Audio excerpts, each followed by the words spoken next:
Welcome back to the McCann Dogs podcast, episode 17. And I would say I've never seen you more excited about a topic, Shannon. And what are we going to be talking about today? We are going to talk about the big picture and getting success with the big picture and what's realistic for that big picture as well.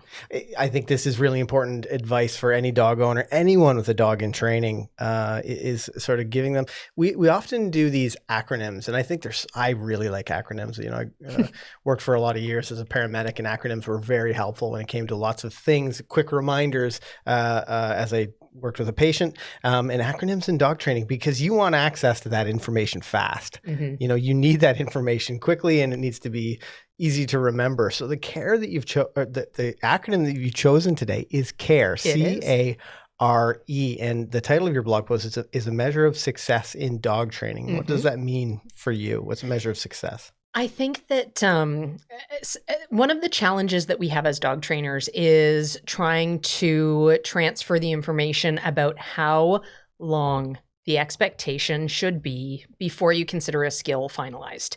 And I think that as humans, we grossly underestimate the amount of repetitions that we need to get in with our dogs. And I do this myself even. Like, there will be skills that I go back to clean up with my own dogs, and I think, you know what? I did not put in enough repetition in the foundation work for this. And then I recognize that I need to take a step back and I need to build that foundation solidly, because anything I put on top of a shaky foundation is likely to fall apart. So I always try to find ways that I can simplify the big overwhelming situation, right? Like, here's this monumental task of taking a creature and molding it to be this wonderful being that you enjoy spending time with, and that is a joy to share your life in your home with.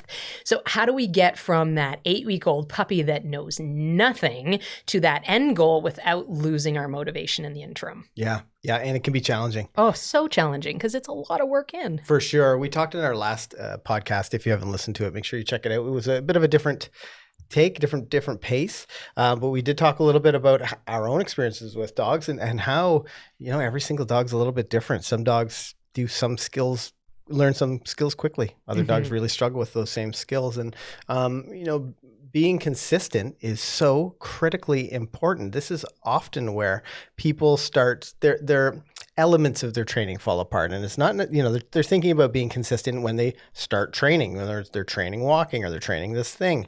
But consistency goes for basically every time you use your voice with your dog. Every single time you say something, you need to mean it. So the C in your acronym for C.A.R.E is consistent. Let's talk a little bit about what being consistent means. Yeah, if you've been in the dog training world for longer than 2 seconds, you've heard this word come up.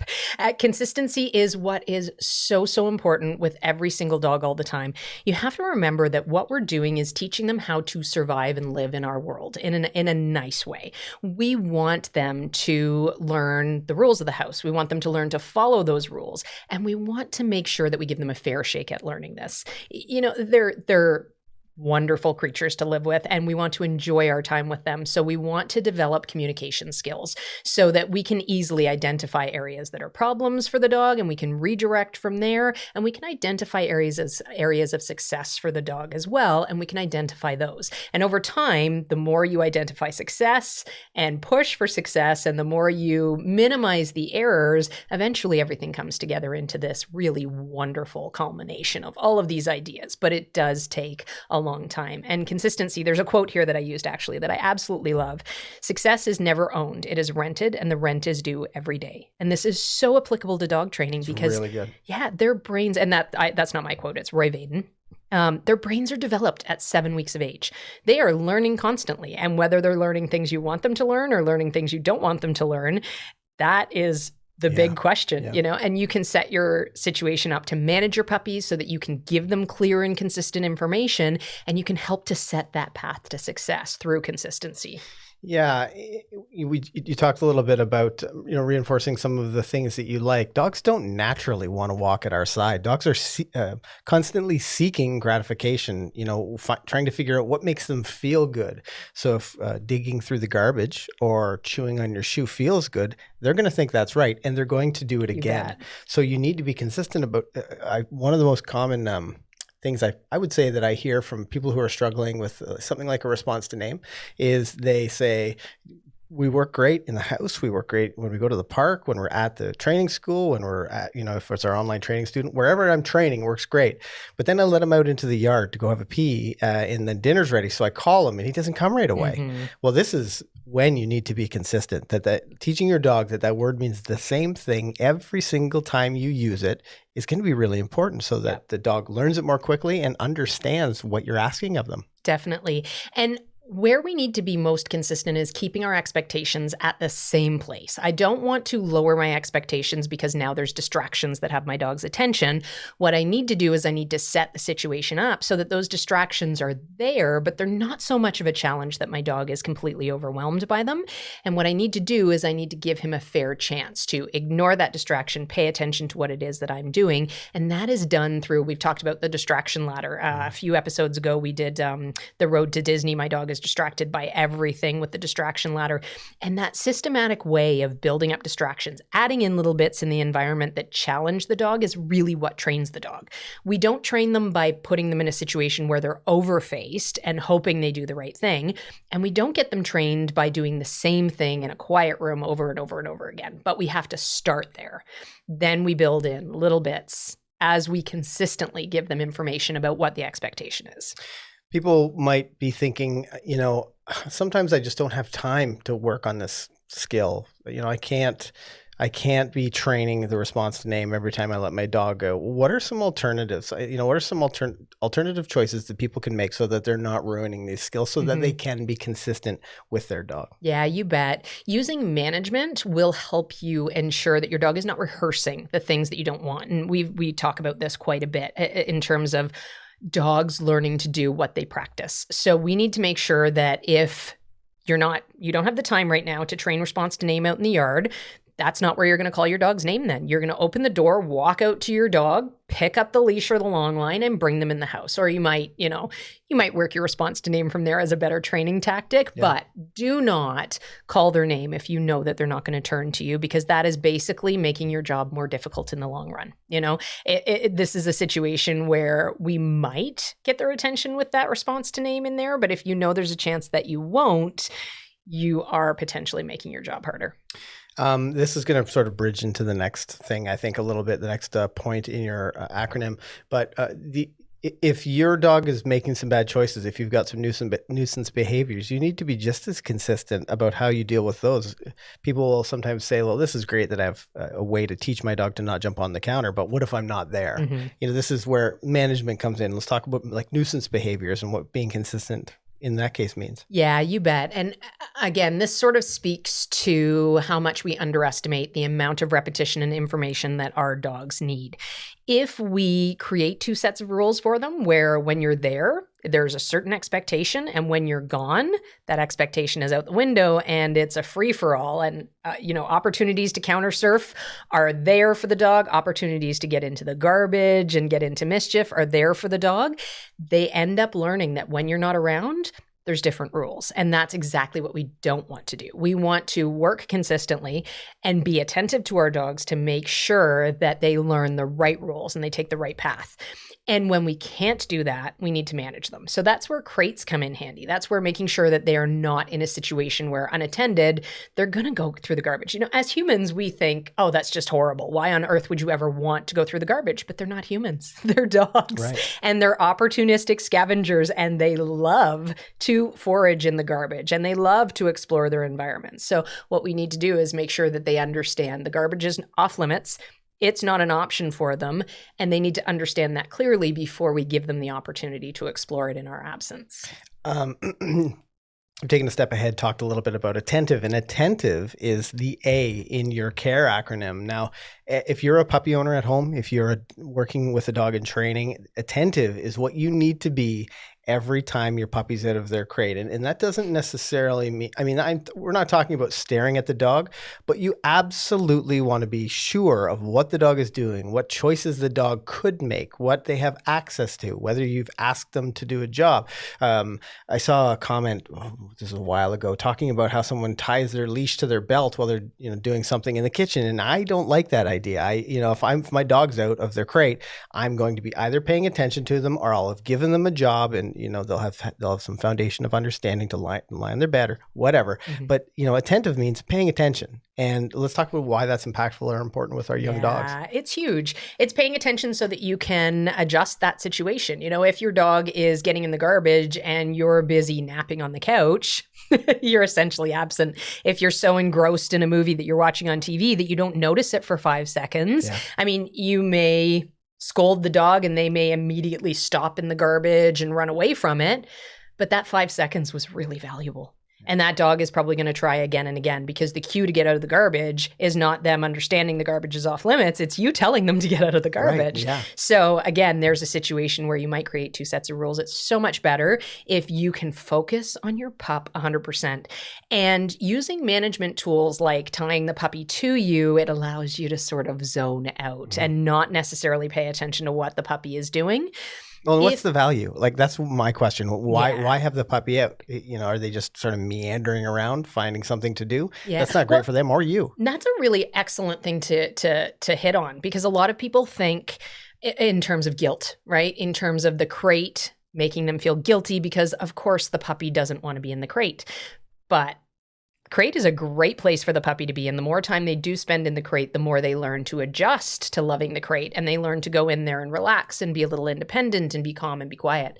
Now, when we have dogs that are really baby puppies, we use the crate a lot more. As they grow, of course, the balance shifts, right? As they learn the rules of the house and they understand what the expectation is, we can offer them more time out of the crate, because we don't need to be as specifically attentive to them, because they can start to take some of the responsibility themselves. But the big problem is that we underestimate when we can do that. And a lot of the times we offer that freedom far too early, or unknowingly we offer that freedom because our dogs have been stellar and they've been just the best puppies. They've been so good. And now they hit 7 or 8 months, and all of a sudden overnight, their behavior just changes. And that's a normal thing to happen in dogdom. They go through development periods where things change from one day to the next. There's several development periods in their lives, and you are going to notice this. And we have to commiserate with our students a lot on the adolescent one, sometimes on the one surrounding teething. We have to really commiserate with our students, because all of a sudden it seems like the success that they had overnight has disappeared. Right. And trust me when I say it comes back just as quickly, as long as you acknowledge it. So as long as you don't say, oh, you know what, I'm going to chalk it up to an accident. He's usually really good. I'm going to pretend that he's not being adolescent, getting into mischief, testing the waters, challenging my rules. I'm going to pretend that that's just a figment of my imagination. And then it gets worse. Mm-hmm. So what we want to do is take that moment where we see, okay, the development period has just kicked in, and now my dog is an 8-month-old adolescent who is starting to develop all sorts of different feelings and emotions about the world.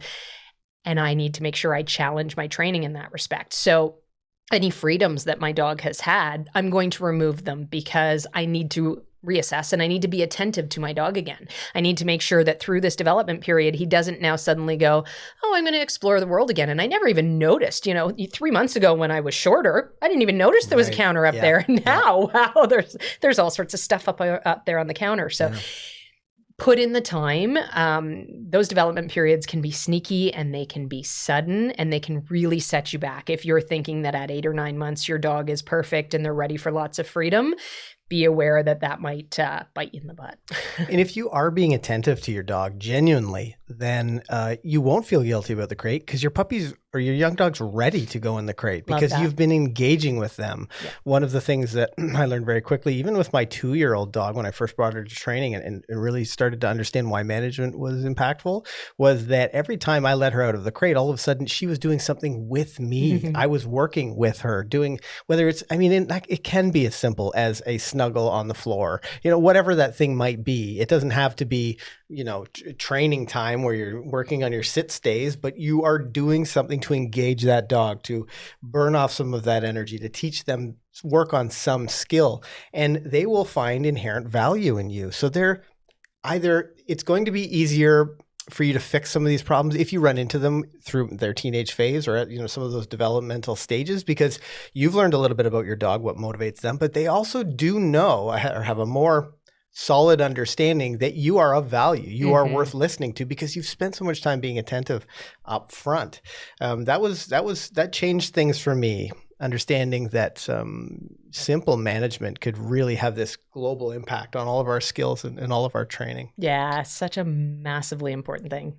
The R in your C.A.R.E acronym is realistic. And, we talk about having high expectations of our dogs because we've seen more than 100,000 dogs over the course of McCann dogs, but we've seen people achieve whatever their goals are with their dog, but they do need to be realistic about those progressions, about those benchmarks. That's really important when it comes to not going crazy that your dog is not successful as quickly as you want them to be. Yeah. Let's talk a little bit about being realistic as it applies to your C.A.R.E acronym. Absolutely. Keep in mind that every dog is different. And if you measure your success by comparing it to other dogs, whether they're your past dogs, your neighbor's dogs, your friend's dogs, whatever the case may be, that sets you up for an unrealistic expectation because the individual that you're working with in front of you is going to be different from those other dogs. You are also going to be different from other trainers. I mean, there's a lot to be said for experience. I mean, if I go back and look at the training I did with my earlier dogs versus the training that I do now, and,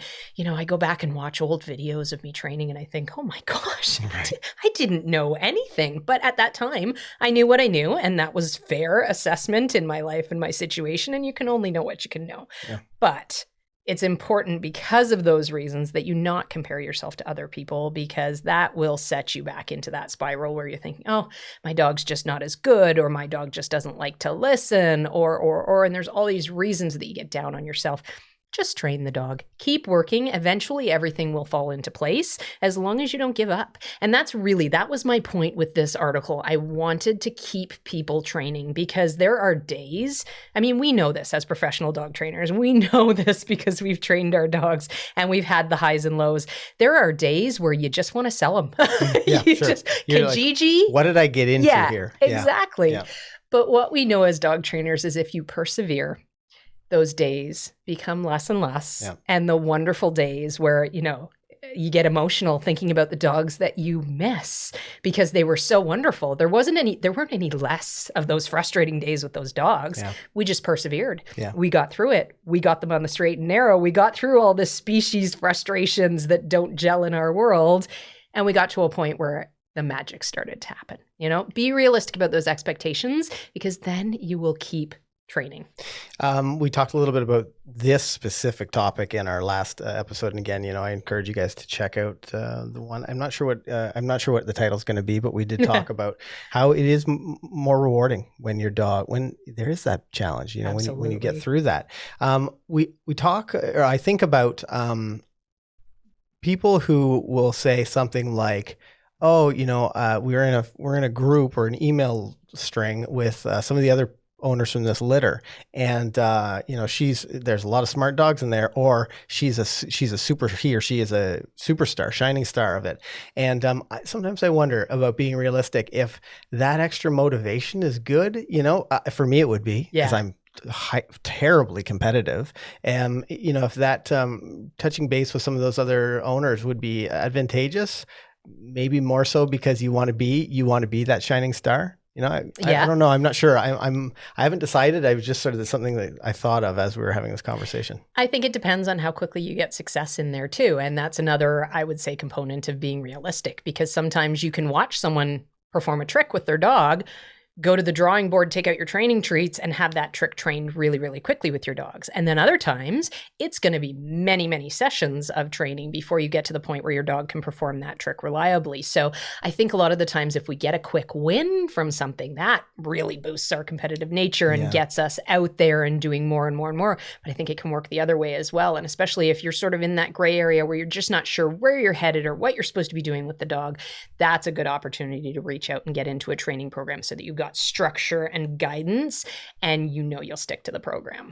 Yeah, we have lots of students from all over the world in our online training programs, and we have two programs. One is Life Skills for Dogs over 5 months, and then there's our Puppy Essentials program for people who are about to become puppy owners and puppies all the way up to 5 months. So if you are interested in getting specific information for you and your dog, and sometimes that makes a world of difference, when you have the information that's specific to your training environment, specific to your training style. When you have a professional dog trainer that can watch what you're working on and say like, oh, you know what? Turn your shoulders, move away. These little subtle changes make a huge difference. So at McCann Dogs, we do have online training programs that are supported by our professional dog trainers. So check that out in the description below or in the show notes below if you're listening on the podcast. Now, another element of the C.A.R.E acronym is effective. And this makes me think about a lot of different students who just don't really understand the kind of dog that they have. So they are being ineffective with them. This is what I did initially with my Black Lab Deegan is I mentioned this in another podcast where, I bought all the things. I bought all the things to try to fix these problems, but none of them were effective because I wasn't giving her good information. And what I learned through training is I need to figure out what it takes for me to be effective in my training. Otherwise, everything that I ask for is making things worse when I'm not successful. Absolutely. And I think to be effective, you have to seek advice and professional information as well. You have to make sure that you have some guidance to go in a specific direction to help. But I think what is next most crucial is knowing your dog. And you can do that by observing. So if we are able to recognize what our dog likes for play, what our dog likes for food, what our dog likes for motivation in all sorts of different situations, if we're able to honestly acknowledge what our dogs are like in terms of distraction with other dogs, distraction with people on the street. This goes back to embracing solutions rather than using excuses. We can take that information that we've learned from a professional program and from observing our dogs, and we can mold a program to help our dog be the best dog they can be. We can mold them by using the play style that they like. If you have a lab that tends to be a really wrestly type of dog, that gives you good information on how they might like to play. And that dog's probably going to be fun to, push away and then run and let them chase you. And if you like them jumping on you, you can give them permission at that point to jump on you, and you can have a really great time. And that play reinforcement becomes part of your training ritual, and it becomes part of your reward system. So not only do you have food to pinpoint things that you really like with your dogs, whether they're natural training opportunities that come up or whether they're guided that you're actually training some skills, you have food that you can reward, but you can also reward with play. You can reward with interaction with your dogs. I've said many times, I know about Ned. He doesn't like his head touched. He loves butt scratches, though. So if I pet his head, that's not a reward for him. There's absolutely nothing to be gained by that. On my end, of course, I like petting his head because he's cute, but I also have to recognize that he doesn't like that. So that's aversive to him, essentially. It's not something I can use as a reward, but I can use butt scratches. And if I were to be staunch in my belief that this dog, you know what, he should work for pats on the head. That's just all there is to it. He should work because that's the reward I'm going to give him. And, we all have to do our part. That's probably not going to get you very far. I mean, you're probably going to end up frustrated. Your relationship is going to suffer with your dog. You're not being honest with yourself about that dog and their tendencies. Take the information they're giving you and use that to your advantage, whatever it happens to be. Yeah. Motion, when you're talking about that, a couple of things came to mind as you're talking about being effective. One was, we often say like labs, rough and tumble, push them away. Deegan is definitely like that, but I've also seen labs that are not like that. And they would, with that, pushing away would feel like Ned does when you scratch his head.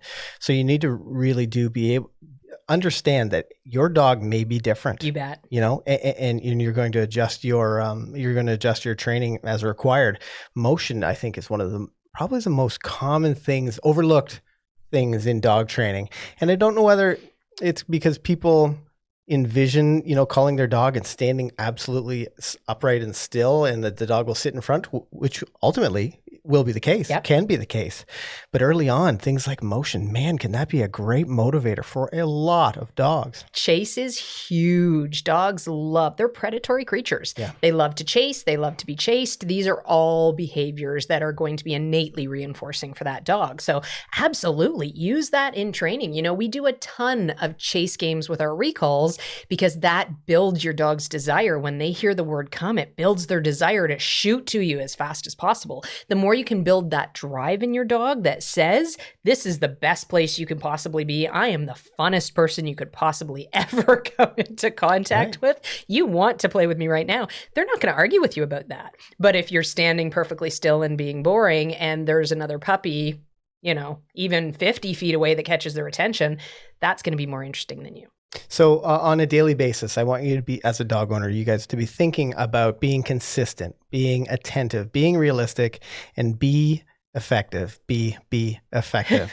Keep going. I love it. Absolutely. So I, because these 4 elements are part of your daily, review. Maybe you get to the end of the day, you get to the end of your training session, you're like, okay, well, did I check those 4 boxes? Because that's going to help you to be better tomorrow. Yeah. It's going to help your dog to be more motivated. And that's what we're doing this for. We're trying to get your dog to understand that you are worth listening to, and all of this effort you're going through can be fun for them, as you teach them how to live in this human world, that, training can be fun. You bet. And it's so important. That's the thing that I discovered. Absolutely. Right? And try to find a win every day. Yeah. This is so important when you have a puppy, to keep you motivated, to keep going. Even if it's that you've been working on crate manners and you opened the door and the puppy didn't immediately burst out. Even if they burst out 2 seconds later, but you had that 2-second window there that they understood for a second before they got overwhelmed. Take that as a win. It will help you be motivated to keep moving forward. We published a video a few weeks ago on our YouTube channel because we saw a lot of these puppy owners who were saying, like, every day is a struggle. I don't know, this is so frustrating. It's just not going how I imagined. I thought having a puppy would be different. And we published a video talking about 5 wins that you can get. You can get one of these wins every single day. We show you exactly how to do it. So I'll drop a link to that video in the show notes or in the description of this video if you're watching this on our podcast channel. But I hope you guys have learned something. I hope you've made notes maybe, so that you can check the 4 boxes: the being consistent, being attentive, being realistic, and being effective every single day with your dog. And if this is your first time here, make sure you hit that subscribe or follow button. On that note, I'm Ken. I'm Shannon. Happy training, guys. Bye for now. Bye, everybody. I hope you enjoyed this episode of the McCann Dogs podcast. And if you'd like some more training resources, be sure to check us out on YouTube, Instagram, and Facebook at McCann Dogs. And if you'd like to train with us online, be sure to check out the show notes below for our My Dog Can online training program, where we know in just a few weeks your dog will become a well-behaved family member. Until then, happy training.